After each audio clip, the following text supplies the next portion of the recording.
Good afternoon. Welcome to the seminar in Humanitarian Health. For those of you who are students here, we hope you know what you're doing here in the concentration and certificate. Before I introduce our guests, I want to welcome everybody who's coming in kind of online via stream. I understand there's some technical issues, so we're not sure when you'll be joining us live, but welcome whenever you do come aboard. My job here is twofold. I will be moderator, and I will also make some short remarks introducing some of the issues in ethics in humanitarian contexts. We have an all-star lineup, and I won't go into long introductions because I think you know everybody here. I didn't notice until I saw it on the poster that we're all JD. They're all JDs. We're lawyered up. We could we could probably sue somebody, but we won't.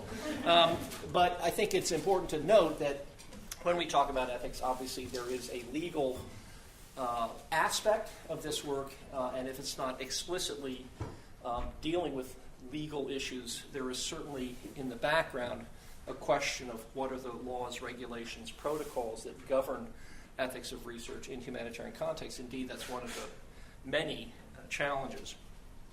Rather than introduce them, they can add some remarks themselves, but I think we'll go not quite in this order. Leonard Rubenstein, Senior Scientist, Epidemiology, also the Center for Public Health and Human Rights.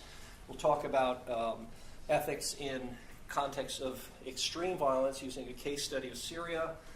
Joseph Ali, faculty with the Berman Institute of Bioethics, will be talking about issues of ethics in research involving M-Health in humanitarian contexts. And our very own Joan Pettit, who directs the IRB, will kind of bat cleanup and will capture all of the missing information that we didn't quite cover or try to answer questions. And we'll end with some Q&A, and I'll ask our panelists to sit here in the chairs and just invite comments. I think we have a roving microphone because we're being taped. We would ask if we could just hand the microphone around. Perhaps Ashley or somebody can help hand that around. Maybe just identify yourself. We'll at least read or state the question into the microphone. So, without further ado, let's begin. So my job is to, first of all, I'm Courtland Robinson, Associate Professor in Health Systems Program, Department of International Health, core faculty with the Center for Humanitarian Health, and co-instructor with my unindicted co-conspirator here, Paul Spiegel, who's just back from many different places, and they weigh in with some comments later. What do we know about ethics in humanitarian context? And I'm going to talk about it mainly in the context of research, but I think Len will also look a little bit at issues of practice. What is ethical policy and program decision-making in the context of humanitarian work?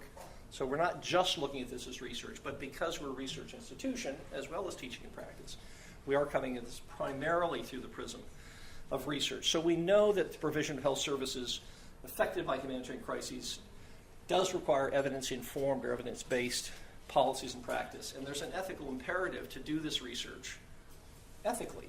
The numbers are huge, the health risks are severe, and we are increasingly aware that the research done must be sensitive to the needs of the population, including obviously use of institutional review boards, but beyond that, thinking about what fundamentally is involved in engaging in an ethical way with populations who are vulnerable to many different kinds of risks, and maybe especially vulnerable to potential research-related risks. So while we have standard ethics and guidelines to govern our work, I think it's important to look deeper, and hopefully this session will start that conversation. By no means will it end it, to think about how do we do this work, not just sensitive to cross-cultural issues and local context, but sensitive to the specific dynamics of displacement.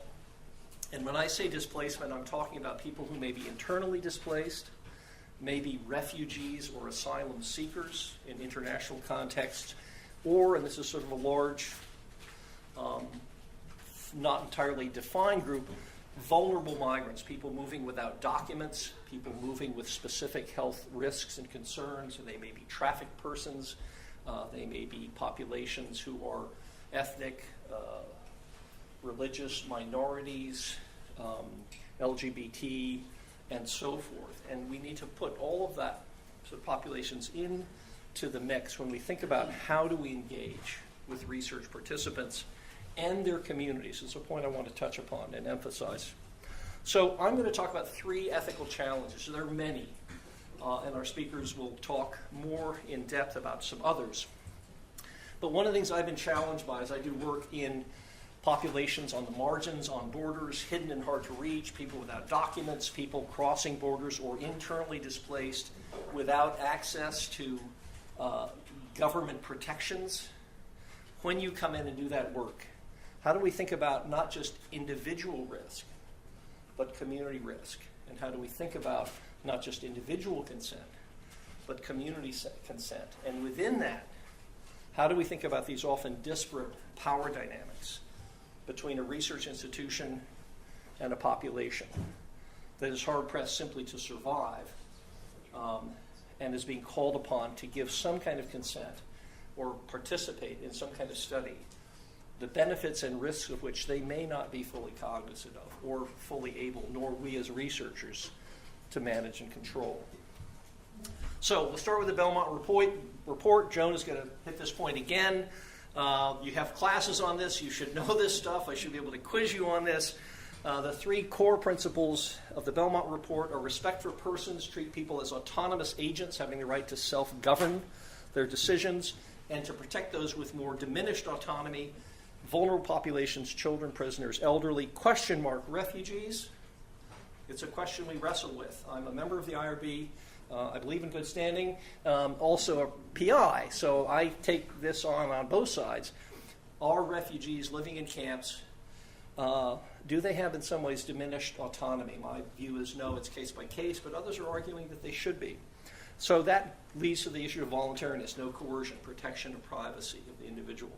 Beneficence, do no harm, or non-maleficence, maximize benefits, minimize risks, maintain sort of equipoise, and maintain confidentiality. And finally, last but not least, justice. How does one distribute benefit and burden?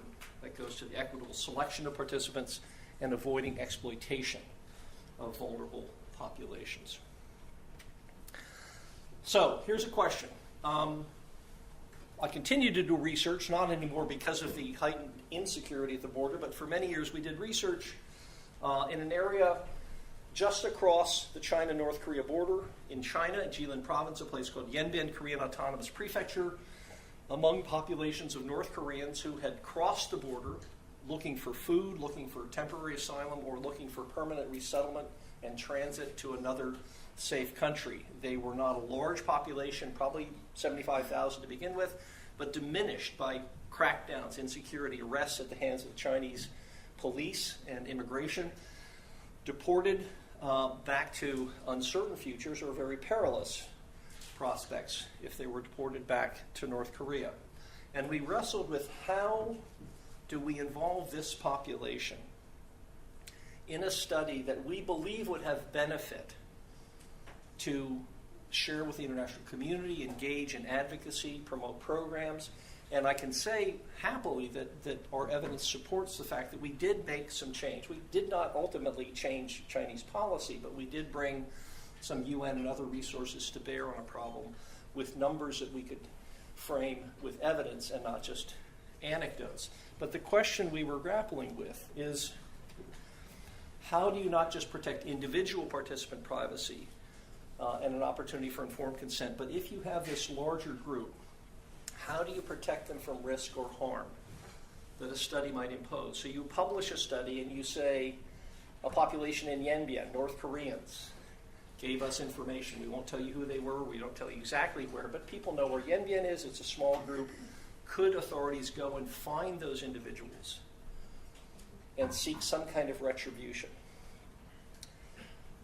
That is what constitutes, and Joan can elucidate this more, group risk, when an individual may not be simply harmed by virtue of participating as an individual, but because they are representative of and could be later identified as a member of a group. So this is one of the questions we're trying to sort through in our research. And I think it's a highly salient one when you're talking about displaced populations who may be identifiable and lack certain protections under host government law or unenforceable international laws and protections, and certainly not the protections of their home country or government, because those are indeed the people and entities they are fleeing.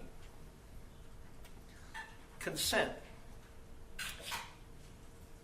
We have protocols. We had protocols to make sure that every individual had full informed consent with proper language and back translation to make sure that the Korean, including the North Korean dialect, was properly understandable.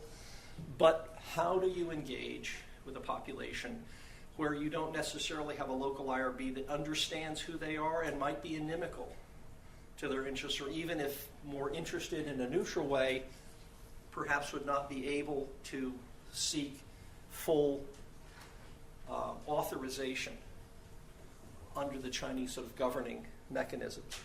I'm happy to say that our IRB is flexible in this way, and this is not a sort of an easy pass, get out of jail free kind of issue. It's really about providing locus and agency for the community to construct for itself, for a project and for longer periods of time, a structure that allows meaningful opportunity for the community to advise our study and to inform community members about risks and benefits.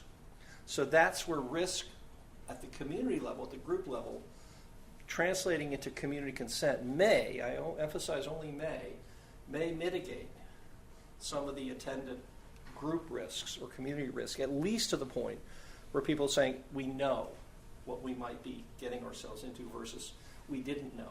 That was not ever divulged in the individual consent, and it didn't really occur to us if they're facing problems down the road. So this local community advisory board or community consultation committee, or has various names, means they're given a local forum and a format for consultation. And in a sense, community consent, if you think of this advisory board as representing the community in some degree or another. And I'll get back to this point because there's a challenge to this issue. And here it is. So Weir, I think that's how it's pronounced, Emmanuel. This is Ezekiel Emmanuel, a very well-known name in ethics and research, bioethical research, suggests that if community consent is sought before individuals are approached, the community must have a legitimate political authority that is empowered to speak authoritatively and for making binding decisions. My argument is that in the context of displaced populations living in these interstitial, marginal border areas, often without identification, documentation of status, migration, or otherwise, mere representation may be all that is possible. How can you ask or task an entity to stand for, represent legally as a legitimate political authority all North Koreans displaced in China, or all Burmese migrant workers and displaced persons living and working in Thailand? But maybe mere representation is better than no kind of representation in the process of discussing ethical conduct of research among a community. Disparate power dynamics. We have to face the fact that vulnerable migrant populations, displaced persons, refugees, are not negotiating as equals with all of the entities with whom they engage. Not research institutions, not host governments, not UN, not NGOs, none of the above. They cannot engage as equals, or we must assume that they're really coming at this in a non-equal status. How then can you meaningfully empower community advisory board members, community members, to challenge, query, discuss, change study protocols of an internationally funded project coordinated by an established Western institution of higher learning? Hopkins' name has weight. We hope we bear that weight responsibly, but it often as well, we're from Hopkins, we've got the study, just participate, all will be well, we can make sure the IRBs are all sorted out. Trust us, it will be okay. But do they have meaningful power to challenge those assumptions and say, well, wait just a minute. what about these questions, or what about the results of the study? Who will be informed? What language will they be shared in? Will we have both the opportunity to benefit from study results and also have a chance to weigh in on potentially mitigate possible community harm, community risk of published results or disseminated findings? So how can researchers meaningfully ensure the benefits are conveyed to these participating communities, as well as meaningfully protect communities from harm, including group harm? These are questions. I don't think we have answers. Some of the work we've done in conjunction with the IRB has found, I think, some meaningful intermediary steps, including these local IRBs that are formed by and out of community membership. But those are small steps toward trying to answer many large questions. And there are many equally challenging ones in lots of other dimensions. So I will stop here, but simply offer this final framework. This is from Dickert and Sugarman, saying there's 4 ethical goals for community consultation: enhanced protection, enhanced benefits, legitimacy, and shared responsibility. So again, these local community advisory boards can and should be empowered to provide a consultative role for the duration of the project, both as a local IRB and as an ongoing advisory function. Doesn't mean they speak for all members of the community, and individual consent is still necessary, of course, to safeguard individual privacy, confidentiality. But these can bring an important measure, I think, of what is referred to as cultural competency to the informed consent process in international health research, and especially research involving marginalized and vulnerable communities. References for those who want. I will end here, as I said. We'll hold Q&A till the end, if you don't mind. The next speaker up is our very own Len Rubenstein, who, if I can find his slides here. Why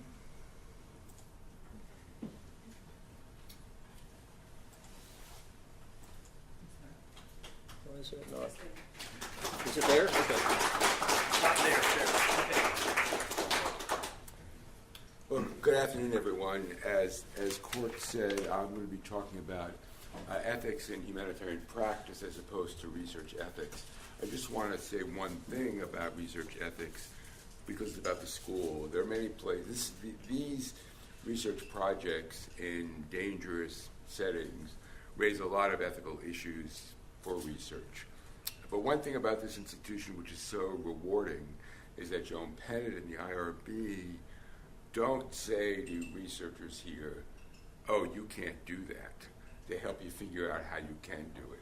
And this project, as well as others I've been involved with, probably would have been rejected at some other institutions, but here at Hopkins we're very fortunate. The questions around humanitarian practice in health are extremely complicated because of the environment in which the work is done. It's also often an environment of huge resource shortages. It's an environment of cultural differences.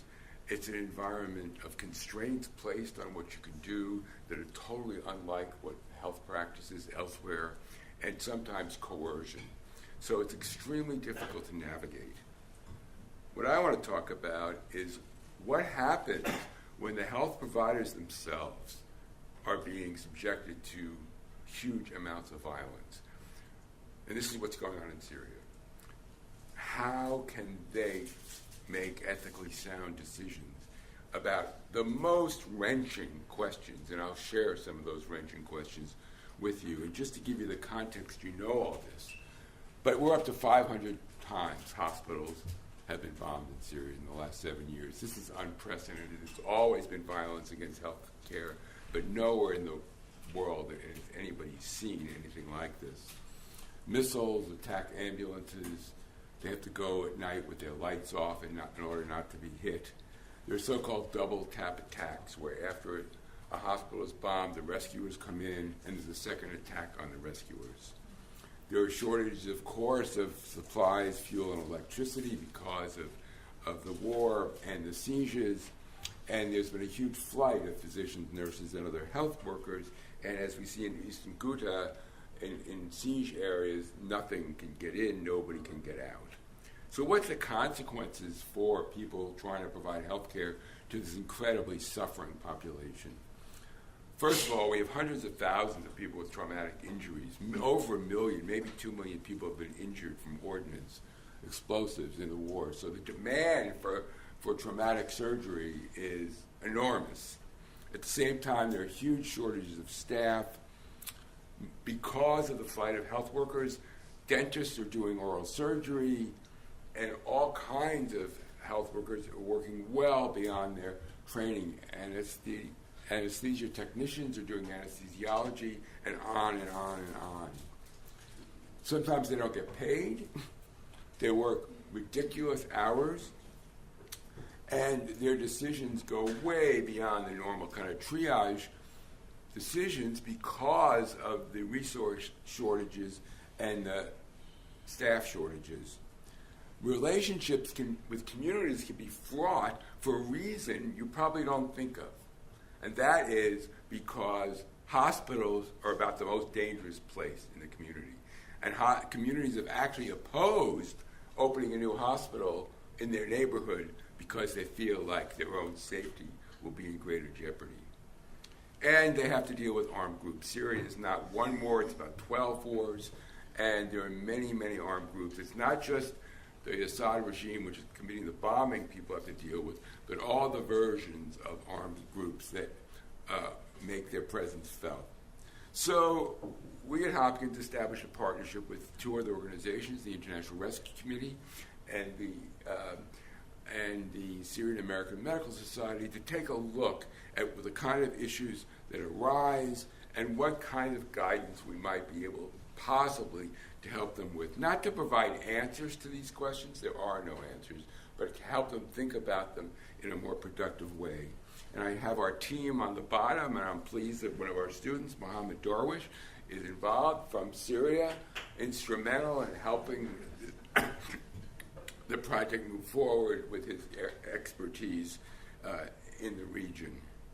So what have we done? We're reviewing the ethics literature on humanitarian health. We started by doing 41 interviews with managers in Jordan and in Turkey, where the humanitarian organizations are based, to get their perspective. And now we're in the midst of interviewing field people, that is, people who are actually working in Syria. We've done 40 interviews so far. We have 20 to go. So this is a work in progress. This talk is not about all our findings. I'll share some of our findings, and then I'll give my own personal summary of what we're learning in the in-depth interviews. But this is just my personal view, not based on analysis. Then in June, we'll have workshops to share our findings with people who are working in humanitarian health organizations, and then try to develop a guidance document. That's the plan for this project. And we're using 2 sets of standards. You saw it in Court's presentation, the standards that emerged in the bioethics field.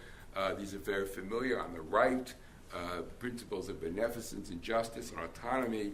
But there are also humanitarian principles which sometimes overlap but also raise different issues, like the duty of impartiality, to treat everyone equally. That's kind of embedded in bioethics, but it's much more explicit in humanitarian practice. Then there are questions about neutrality and what neutrality actually means. Neutrality means not taking sides. Well, if you're a doctor in Syria and you're living in an area that is being attacked by the Assad regime, you are not neutral. You don't like that regime, but you may be impartial, and how you sort all that out is a very serious issue. So we're trying to look at how these ethical standards apply. So now I'm going to review what we've learned so far in our key informant interviews, the managers. And here are some of the concerns that they raised.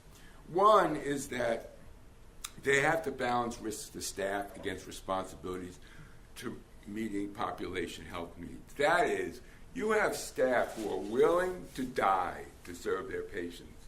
But if you're running an organization, do you have any responsibility to say, we are not going to allow you to take that risk?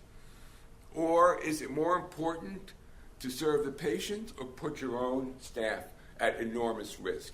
This is a tough issue. It got raised in the Ebola response, but this puts it at a whole different level of severity.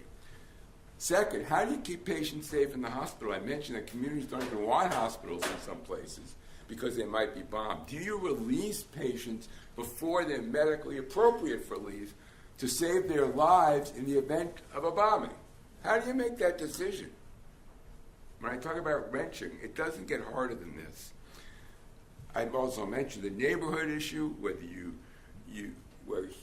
neighborhoods are refusing hospitals. The italics are the statements of the respondents. What about risk transfer? These organizations are mentioned are in Turkey or in Jordan, and the local folks, of course, are in Syria. And the NGOs don't send their own staff there. Instead, they pay money for salaries. They send supplies in, but they don't put themselves at risk. They're transferring risk to people in Syria. This happens in Afghanistan. It happens in many places in the world. And what are the ethical dimensions of that kind of risk transfer that you're not willing to take yourself? How about standards of care and quality control? Humanitarian organizations are very proud of maintaining standards.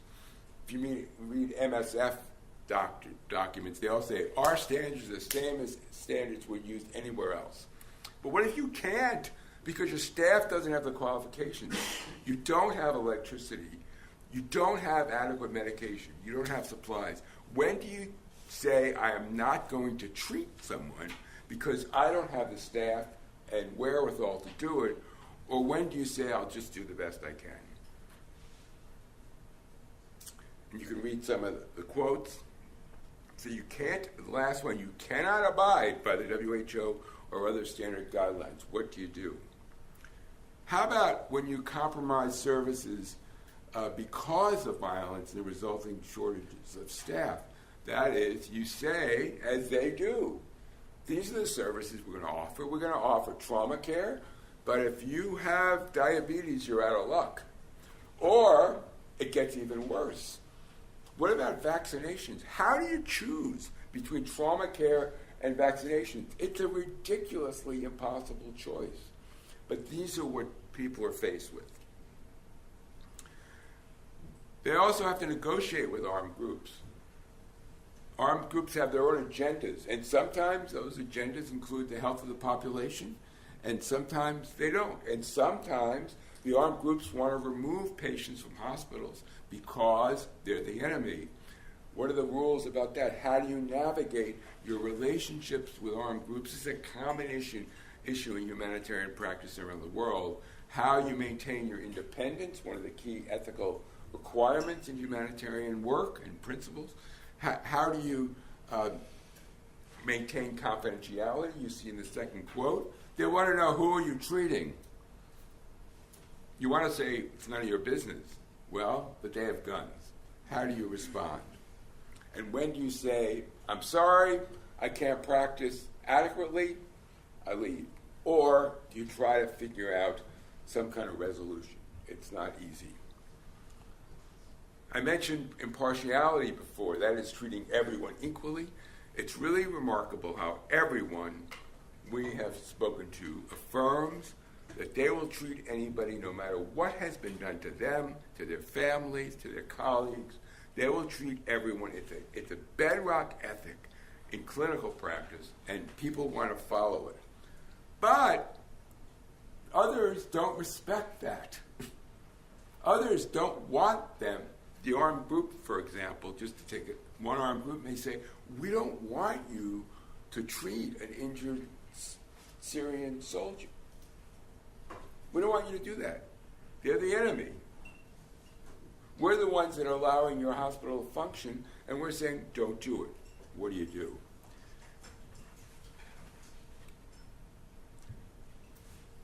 Some other issues, how do you even run a program according to normal standards of administration? That is like fiscal responsibility. So you're accounting for the money, putting aside bribery and corruption. Like, getting a receipt when you get supplies. Sometimes you can't get a receipt. And so the donor is unhappy.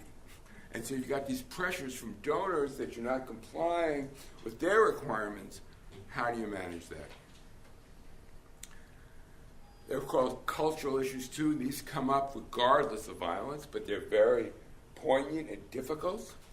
For example, in a culture where they want female doctors to treat female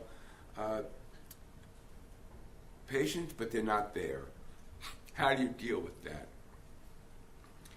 So those are some of the issues that managers raised. And I want to turn now in my remaining time to some questions that the clinical staff raised. The key informant interviews have been completed, and actually we wrote a chapter summarizing what I've said here, which will come out whenever chapters come out. Usually takes, the next generation before the book comes out. But that is done. And I can say with confidence what our findings were. I can't say with confidence what the findings were. We've done no coding, no qualitative analysis. These are my impressions. So that's my caveat. This is what I have gathered from reading transcripts, but that's all it represents. So just know that, and everybody in the webinar knows that these are not findings. So we found, I saw at least, some very interesting and somewhat different concerns among the clinical staff working day to day than the managers. First of all, they were very satisfied with decision-making authority. When I talked about outsourcing risk, these local hospitals and clinical centers have their own sense of organization. They now have these kind of ad hoc councils in various towns and areas which are their governing body. And they don't look to the NGOs, the International Medical Corps or MSF or any other group, to tell them what to do. They feel like they're making decisions and they're being respected in making those decisions. So when we talk about outsourcing risk, they feel like they're making those decisions on their own. They're also very satisfied with their ability to operate impartially. The pressures they're getting from armed groups have not been as severe as we thought they would be, that these armed groups, no matter what their reputation, tend to listen to the medical staff. Maybe because when their folks are wounded, they get treatment too. But they have not unduly interfered, so it appears, with impartial care. We'll find out more when we do the analysis. They've become satisfied with their own ability to get trained beyond their original training. In the beginning of the war, it was a big problem, but the war's lasted 7 years. Over those 7 years, there's been a lot more training for people practicing in Syria so they can get skills they didn't have before. So the dentist now feels confident in doing oral surgery, for example. And they're appreciative, but not necessarily completely deferential to their support organizations, which is double-edged. So what do they perceive as their big challenges? Once again, these are my impressions. They're just overwhelmed and feel completely at sea about their triage decisions because they see children who are severely wounded that they have to not treat. They have to let people die all the time. And that takes a huge psychological toll, as well as it's a difficult ethical decision because you're working in an area of such uncertainty.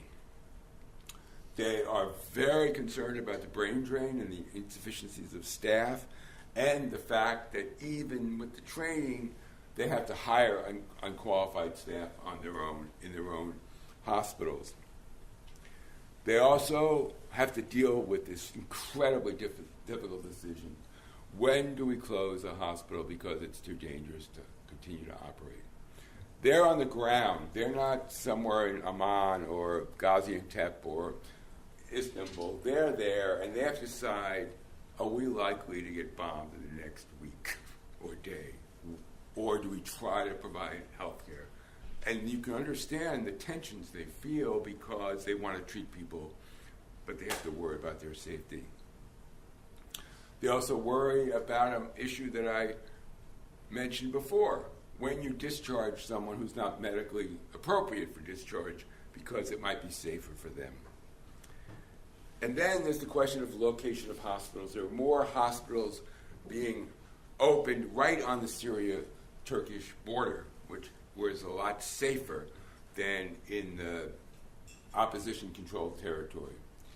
These are still nominally controlled by the opposition, but because it's the Turkish border, they're less likely to be attacked. But when you do that, you're basically choosing not to serve as many people who are in the greatest need. So how do you decide where to locate?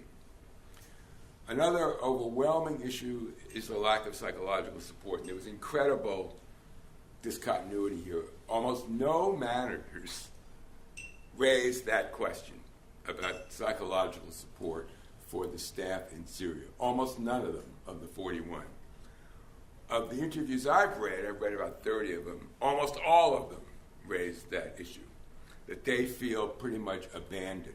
And that raises issues for the support organization. Is it enough for those organizations to supply medication and all kinds of other needs and pay salaries, but not provide psychosocial support? Also, with respect to pay, they're very concerned about all the people who have been killed in the hospitals, the doctors and nurses, and their families are not being given some kind of payment because their source of support has been killed. So, the conclusions, you never hear this in this school. There are no conclusions. And we'll have to come back to you, maybe next year and say what we found after we finished the analysis, had the workshops, and we will hopefully have some guidance, as I said, not to provide answers, but to try to help them think through the questions. But I will share these few observations. One is that clinical support, training, salary support are important but not sufficient for people working in these circumstances. That the ethical guidance cannot solve their problems but could be useful because there are no straightforward answers. But some of that guidance could be helpful, and you can't see in the bottom that we probably will conclude that psychosocial support is essential. So I think that's it, and that's back to the other one. So thank you.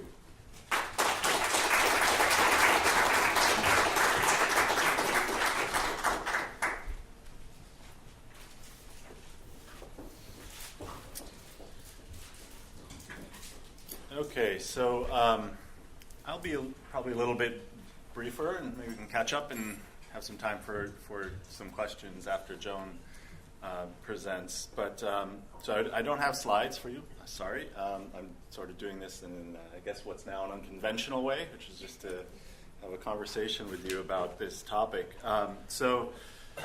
So as Court mentioned, I'm focusing my remarks on the ethical dimensions of using mobile health technology in humanitarian contexts. And I'll be doing that a bit from both, I think, the research and the practice perspective, so bringing together some of the common areas between Court and Len's remarks.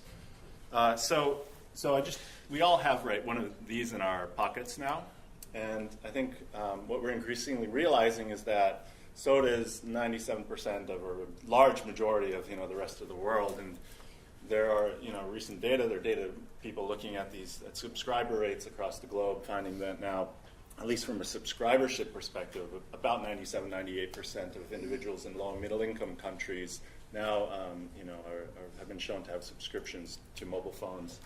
So that's an interesting situation that we find ourselves in.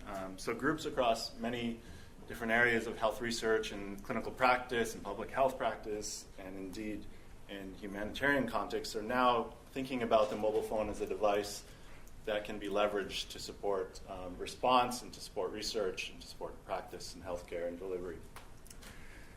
And so I think what we know is that we can use this device in various ways. We can use it to push information out to individuals, and we can use it to pull information, right? We can use it as an intervention or in a more observational way. We can also use it more actively, or I suppose more directly. We can contact individuals on their own mobile phones, or indirectly. We can provide phones or devices to healthcare workers or response teams who then use that device as a facilitator of their own work and practice. And so the different ways in which we use technology in humanitarian context, I think will bring forth different ethical concerns potentially, and also legal concerns in many cases. And so I think what we're hearing more and more about is the promise of global digital health for humanitarian health. And so what we've seen is some commenting on the potential for mobile technology to overcome, in some respects, fragmented low and middle income country or humanitarian health systems, local health systems, to help improve care and access to information, health information during crises. We've heard individuals using technology to increase the efficiency of data collection and information sharing and information processing in humanitarian contexts. Efforts to use mobile health to more rapidly implement and evaluate health programs that are on the ground doing work in these settings. Efforts to streamline large-scale research programs, multi-site research, research across remote areas of a country, or indeed humanitarian response across those areas.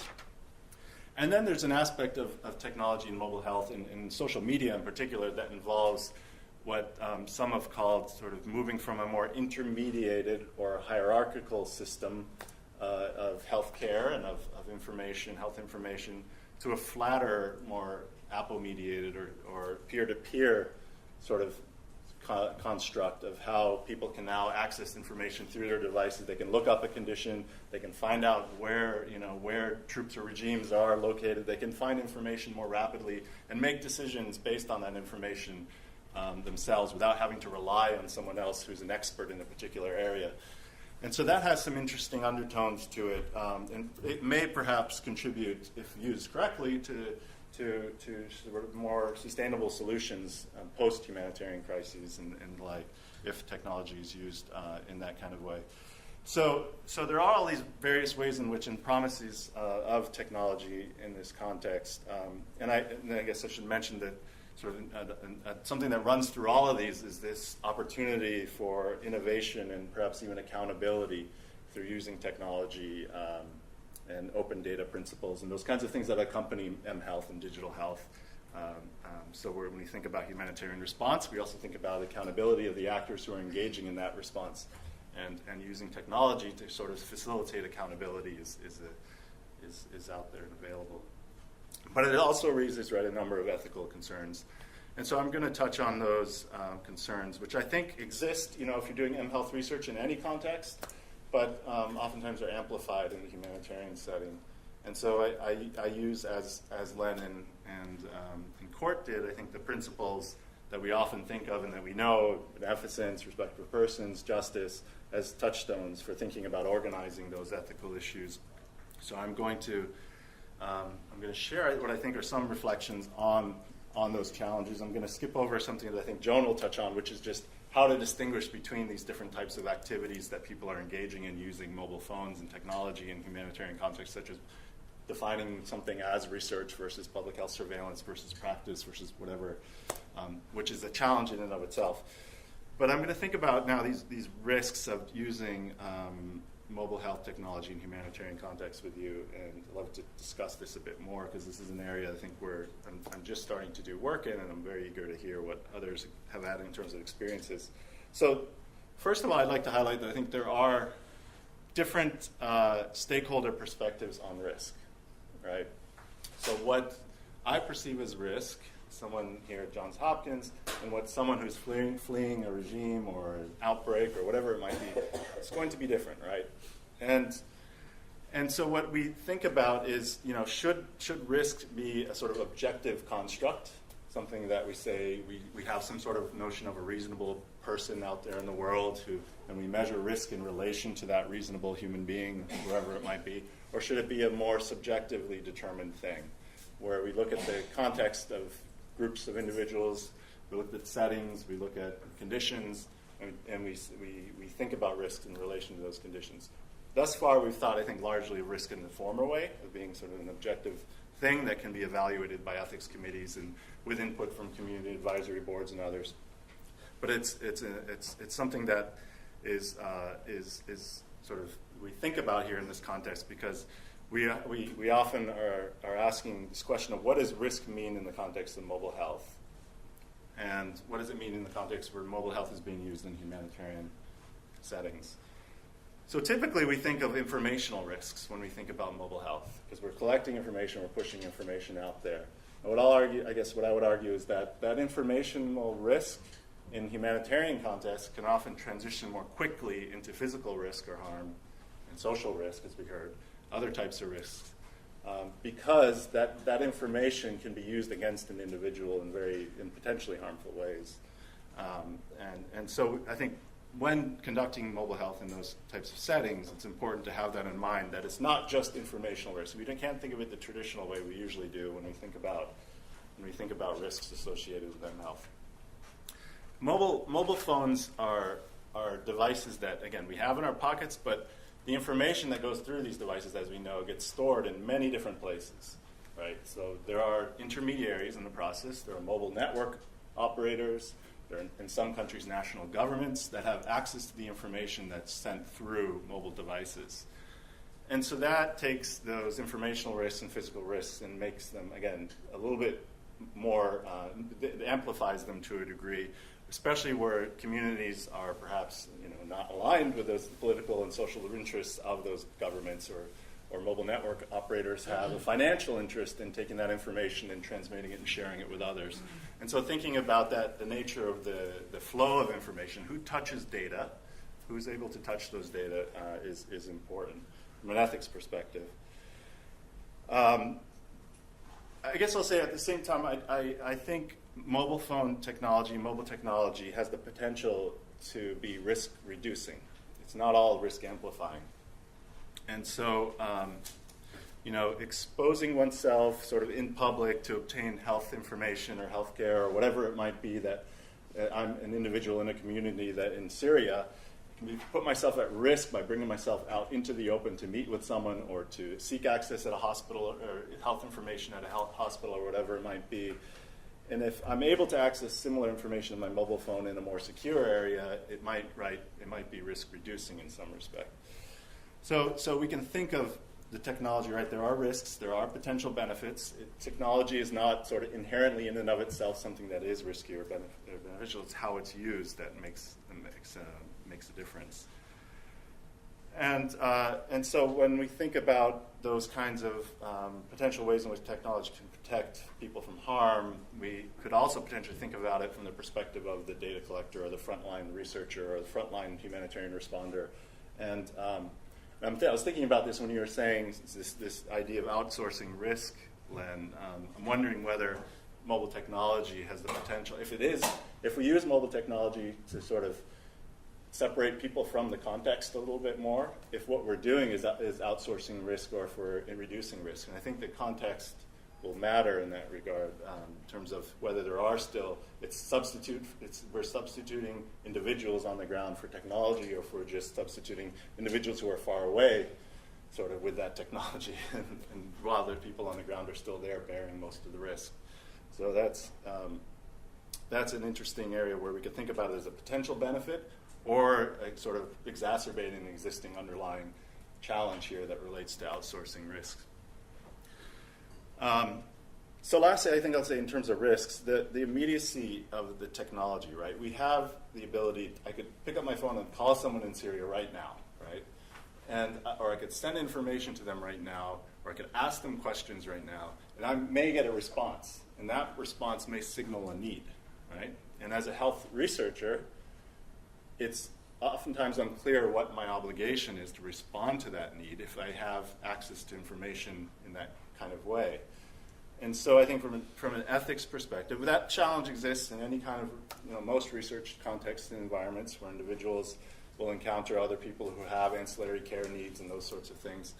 It just happens that you're going to potentially have a flood of those kinds of needs fall upon you as a researcher all at once if you're contacting people rapidly using mobile technology in different ways and doing it in a way that makes it easier for you to collect that information from a distance, which in turn makes it harder for you to respond to those needs if you're collecting that information from a distance.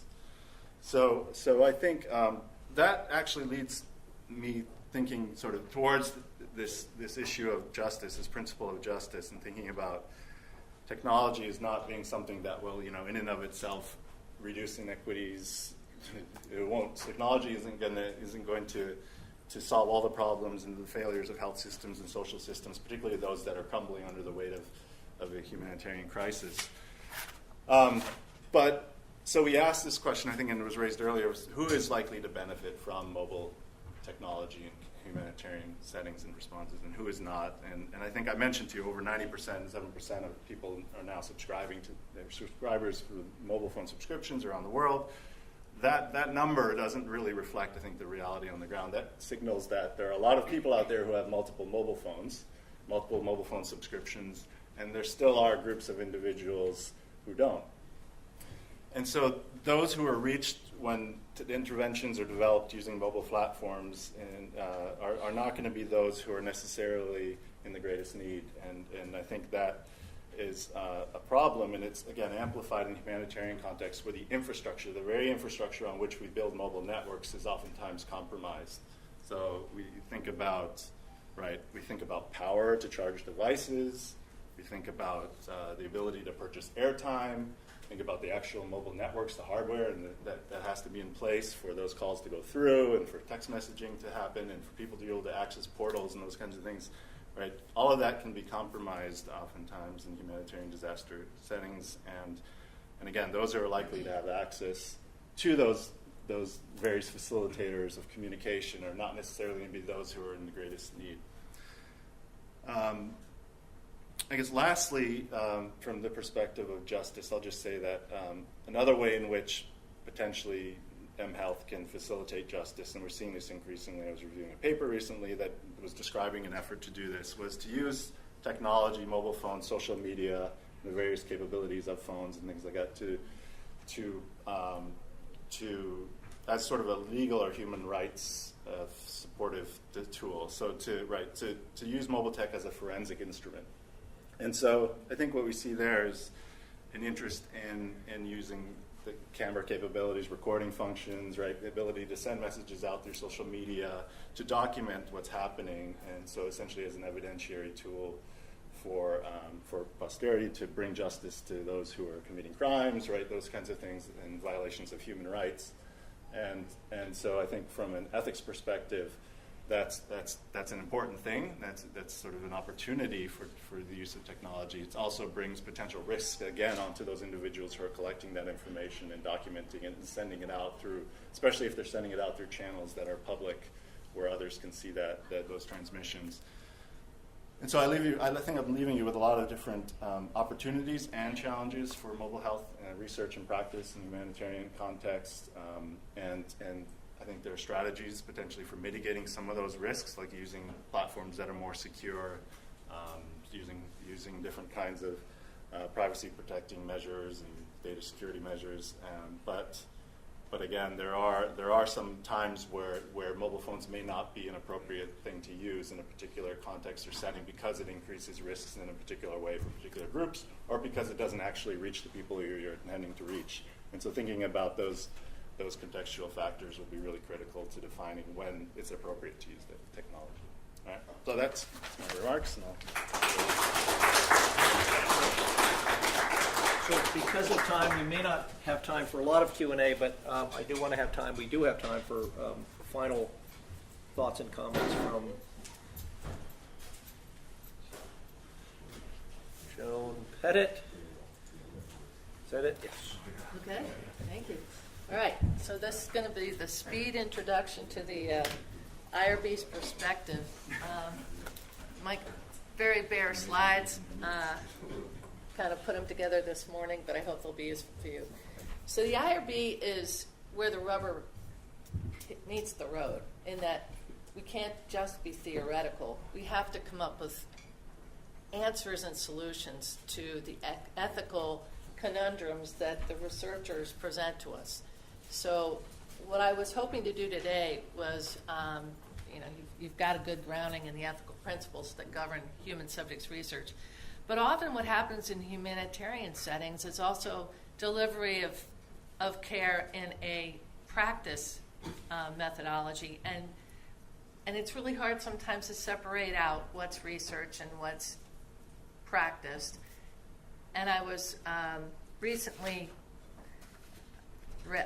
read the WHO guidelines on ethical issues in public health surveillance, which I commend to all of you as a companion to what you already know about research ethics.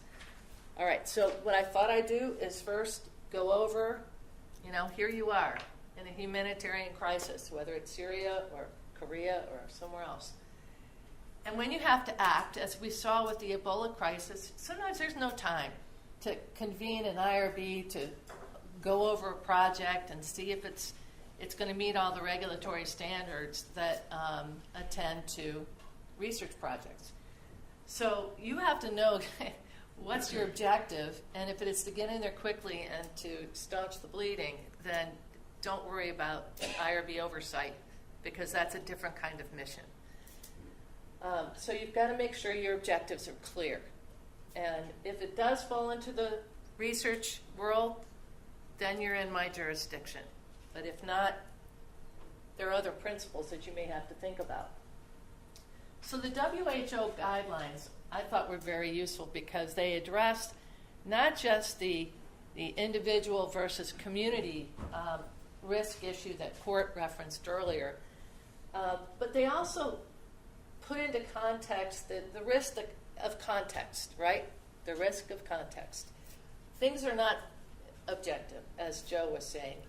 Every time we look at a study that's in a new country, we have to be aware of context, about what kind of population issues there are, what kind of coercive forces may be in play, whether it's war or government or social stigma, whatever it is, those factors have to be considered when you're putting together a proposal to involve human beings in whatever kind of project you have.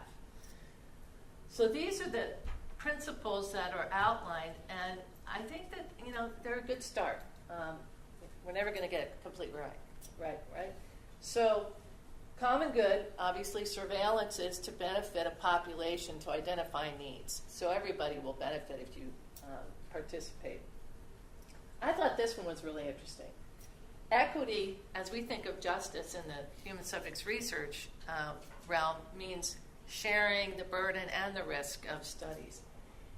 Here, you may have a different challenge, and that is that the neediest people need more resources. So that you are not distributing things fairly, right? And it may be it may create strife or stigma when you try to decide who's going to get what. So I thought that was an interesting principle to think about. Now, respect for persons, the idea is with a population that's in need, you are showing a certain amount of respect just identifying their concerns, right? So even though we've seen this in the context of individual respect for persons, this is about a population. So it's a parallel concept. And then last, the issue of good governance. Accountability, transparency, and community engagement are three tools to promote it. It's not an ethical principle. But I think we have challenges when you're in a humanitarian crisis. Which government are we talking about? What does governments mean? And what does the community say about who's governing what? Often it's quite tumultuous, right? So we know we've covered this. But this is how an IRB has to think. First of all, you can't break any laws in doing your project. I know we're all JDs, but I don't remember asking Court, is it legal for you to do research on North Koreans in China?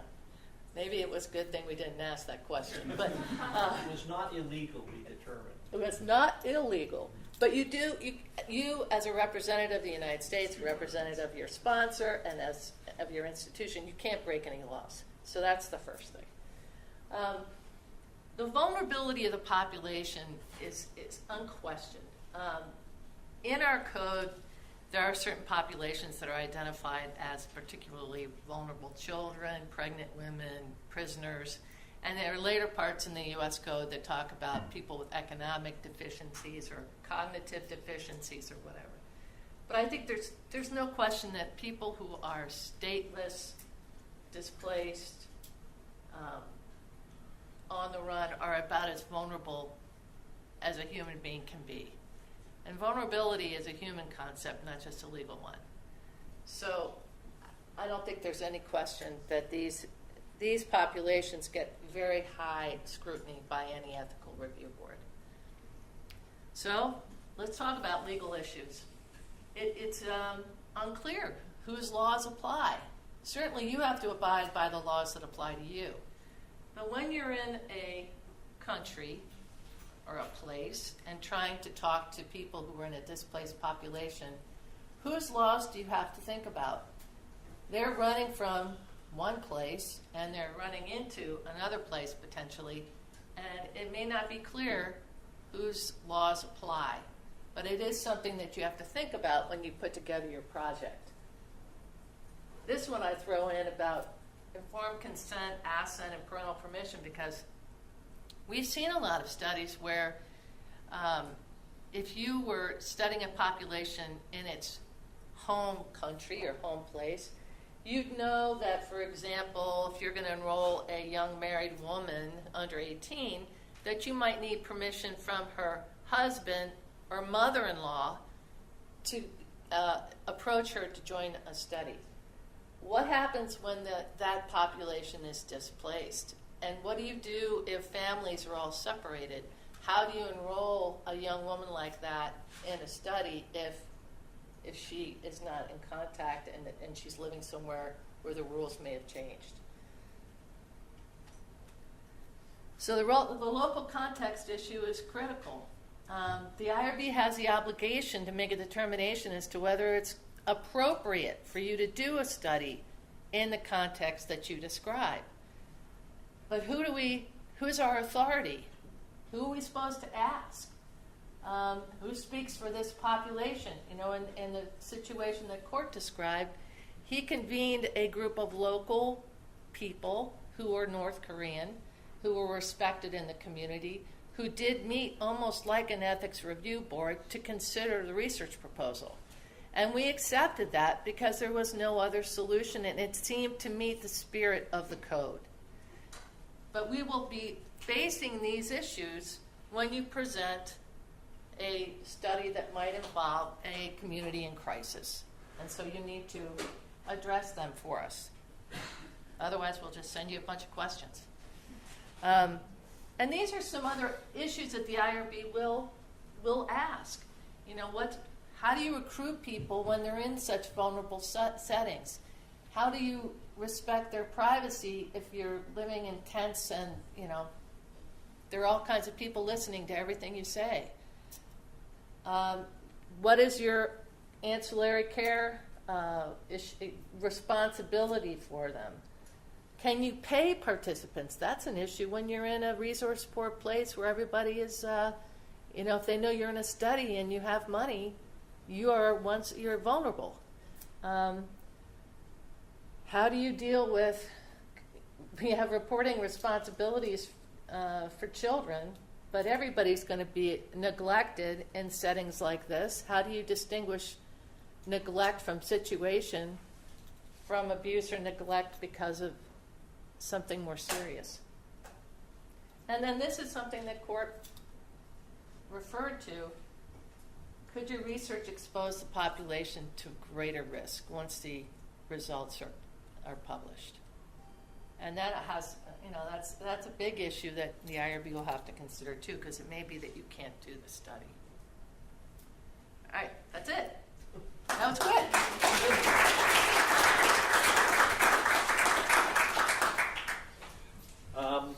Fantastic. So we now have, I think, by my clock, 7 minutes for Q&A. Hopefully you all can stay till 1:20. Why don't you all take your seats there, and rather than hand the microphone around and then pass it back, let's keep it up here.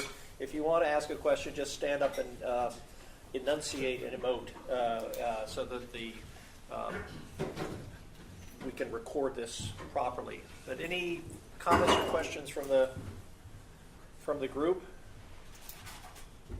We've answered every single possible ethical question you can conceive of. I doubt that very much. Yes. Hi guys, thanks for coming.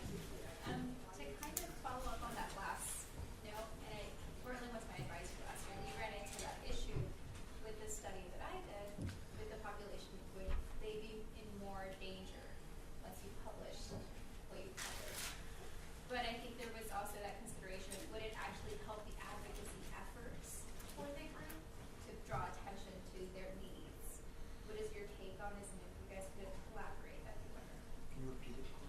Yes, the question was both risk of publication, but also benefit. Would advocacy help? And I think this is, again, the balance that we're trying to seek. A study to be ethical, benefits must outweigh risk. We all understand that. I hope we do.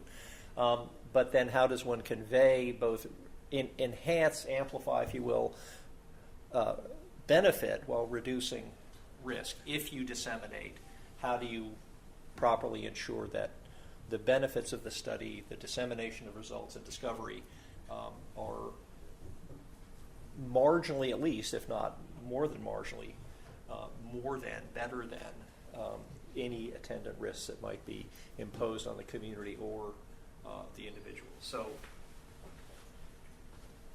We don't think about advocacy. This thing on? Nope. We don't think about advocacy, honestly, at the IRB level. If you have a community, and I remember when we all met when Uganda passed its laws about doing research on men who have sex with men and tried to shut it down, that we would have had to stop research on those populations. So unless you can figure out a way to disseminate without increasing harm, I think you've got a real challenge.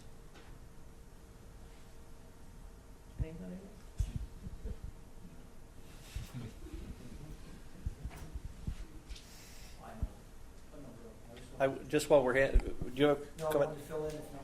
I was just going to say that in other contexts, one of the things that we did was delay publication. So we shared our results on North Korea internally within the humanitarian community. Some of the donors and entities we cannot even to this day state publicly because of the risk to them having supported research that we did as much as we could possibly do within the community. And our advisory board was not just North Koreans. We had Korean Chinese, I can say that. We won't tell you who they are. And they signed on the agreement that their names would be kept confidential by the IRB. So we did all that we could to promote and enhance the benefits of our findings. And I can honestly state that the numbers that we produced and the risks that we identified and vulnerabilities were shared within the international community. Advocacy was carried out, and to a certain degree was effective, at least in identifying numbers and risks and problems. It did not change the Chinese government's notion of continuing to treat this population as illegal, deportable migrants and not refugees. We haven't moved that needle at all, but we did take care not to publish in certain ways in which initially we felt the risk would be transferred in an undue way onto the population. So providing information through backdoor channels, technical papers and not for publication distribution, and then later began to publish findings when we felt time and distance, in a sense, attenuated risk to the community. Paul, somebody? Sorry. My question is for Dr. Joan.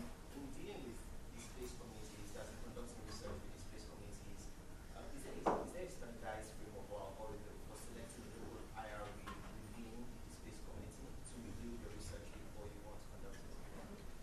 So the question is about IRB review locally in displaced communities. That might be Joan.